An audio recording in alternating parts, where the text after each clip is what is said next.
The young man who lost his leg but found his purpose became one of the greatest heroes Canada has ever known. This is the story of Terry Fox, an ordinary athlete whose unbelievable feat of endurance and heart changed the course of cancer research forever. Terrence Stanley Fox was born on July 28, 1958, in Winnipeg, Manitoba, and raised in Port Coquitlam, British Columbia. He was an active and fiercely competitive teenager who played soccer, rugby, and baseball, but his true love was basketball. Though initially short on skill, Terry demonstrated the relentless perseverance that would define his life, practicing until he became a starting player and co-winner of his high school's Athlete of the Year award. He went on to study kinesiology at Simon Fraser University, dreaming of becoming a physical education teacher. That dream was shattered on March 4, 1977, when persistent knee pain, initially thought to be from a minor car crash, was diagnosed as osteogenic sarcoma, bone cancer. Just 5 days later, at the age of 18, his right leg was amputated 6 inches above the knee. During his 16 months of chemotherapy, Terry witnessed the profound suffering of children in the cancer ward. He was so moved by their pain and helplessness that he decided to act. The night before his amputation, he had read an article about an amputee running the New York City Marathon.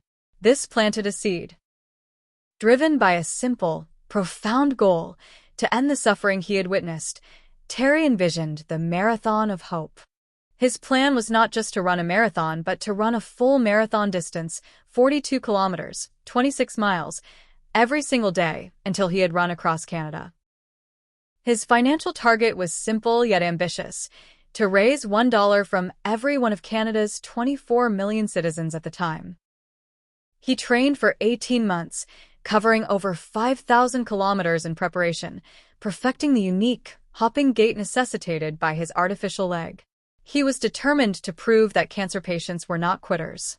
He even excelled at wheelchair basketball, earning an all-star honor, but the road was his true calling. The Marathon of Hope began on April 12, 1980, in St. John's, Newfoundland.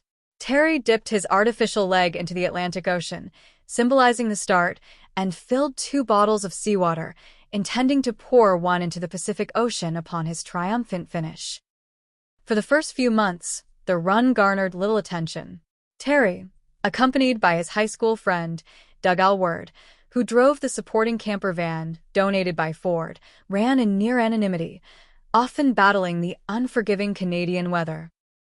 He wrote in his journal that he'd rather run in rain, snow, anything except against the wind. He ran on 9 different running shoes on his good leg, while the shoe on his prosthetic leg never wore out. As he moved through the Atlantic provinces, Quebec, and into Ontario, his determination became infectious. The media picked up his story, and what started as a quiet tribute quickly swelled into a national phenomenon. Terry Fox had become a national star. He refused any sponsorships with conditions, ensuring no one would profit from his mission, maintaining the purity of his hope. The run reached its peak in Ontario, where massive crowds lined the roads, showering him with support and donations. The founder of Four Seasons Hotels, Isidore Sharp, who had lost his own son to cancer, was so inspired that he helped solidify the annual run that would continue Terry's legacy. On September 1, 1980, after 143 days of nonstop running, and having covered an astounding 5,373 kilometers, 3,339 miles, across 6 provinces, Terry was forced to stop just outside of Thunder Bay, Ontario. He had developed a persistent chest pain that was quickly diagnosed. The cancer had spread to his lungs.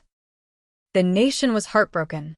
By this point, Terry had raised about $1.7 million. A 5-hour telethon organized by CTV immediately after he stopped raised an additional $10 million in one day. In recognition of his incredible feat, Terry was named Canada's Newsmaker of the Year in 1980 and received the Lou Marsh Award as the nation's top sportsman. He was also made a Companion of the Order of Canada, becoming the youngest person ever to receive the honor. Terry Fox died less than a year later, on June 28, 1981, at the age of 22 at the Royal Columbian Hospital in New Westminster, British Columbia. He was laid to rest at the Port Coquitlam Municipal Cemetery. Yet his dream did not die. By February 1981, his initial goal was reached and surpassed, with a fund totaling over $24.17 million.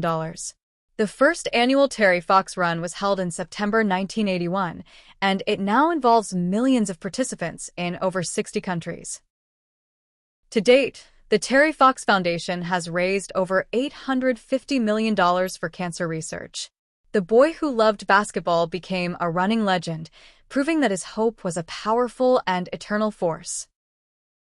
What act of perseverance or challenge in your own life was inspired by Terry Fox's story? Let me know in the comments below. Don't forget to like this video and subscribe for more stories of incredible historical figures.